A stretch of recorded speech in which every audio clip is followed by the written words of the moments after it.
Hello everyone and welcome to Flickering Myth. My name is EJ Marino and we have a new movie review today. I'm going to be talking about The Forever Purge. Let's just say this, I'm happy The Purge is not a forever franchise because boy has it run its course by whatever entry this is.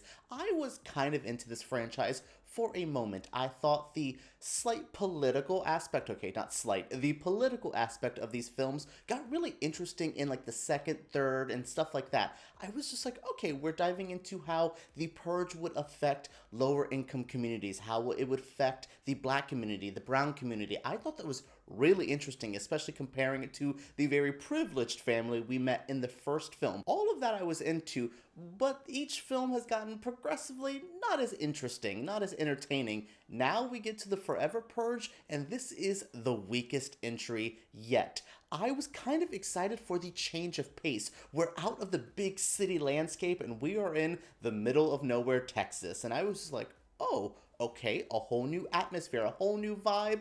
And yeah, it's a new vibe. It's a boring vibe.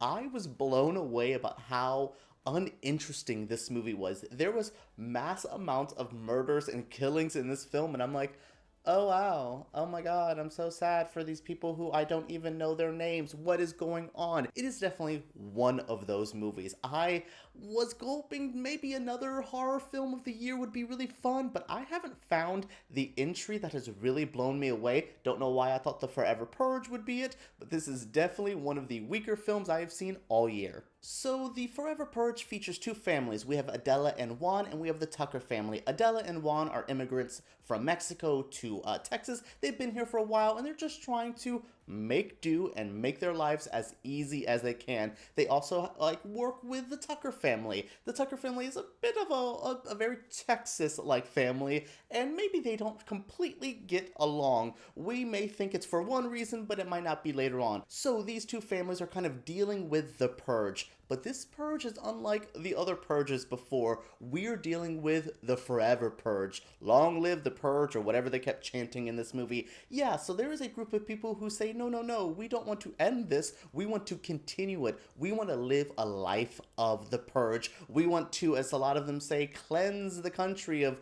certain types of people. Oh yeah, it's heavy-handed. You thought the other movies were heavy-handed? This is so bad. They even used the bad hombre kind of thing that was a political talking point from a president a little bit ago. So yeah, I definitely think this is trying to say something. So points for having a point of view. I just don't know who that point of view was for. This movie isn't for a conservative audience, but it's definitely not for a liberal audience. It's just kind of aimlessly trying to say something political, which is the worst sometimes. It's just saying something, but I'm like, do you know what you're saying? Do you know what you mean? What are you trying to really say? I definitely wasn't into that kind of aspect, so I'm just like, alright, so we have these families, we have this drama, and everything goes crazy when they have to try to make it to Mexico, which is a safe haven. You get it? They're trying to immigrate to Mexico? Oh my god, they're so witty in this movie. Yeah, this is definitely that type of film where I found myself rolling my eyes at everything that was happening. Again, people were getting slaughtered, and I was just like, how much more time? Why do I have to deal with these people? I just was frustrated, and none of the characters are really that likable. There's this actor, Josh Lucas, who I only know really from American Psycho and like The Lincoln Lawyer, stuff like that. Yeah, also Sweet Home Alabama, found out he was in that. Yeah. So these are the kind of caliber of actors we're dealing with, and they don't really do a good job of making me want to deal with these characters. I literally didn't know Adela and Juan's name until I just checked it on the cast list. They don't even have last names. That's the type of stuff in this movie. I'm like, so you don't care about these characters, so why do I care? By the time they're trying to get there, get to safety, I'm just like, why? Oh no, yeah, that one girl was pregnant. Oh yeah.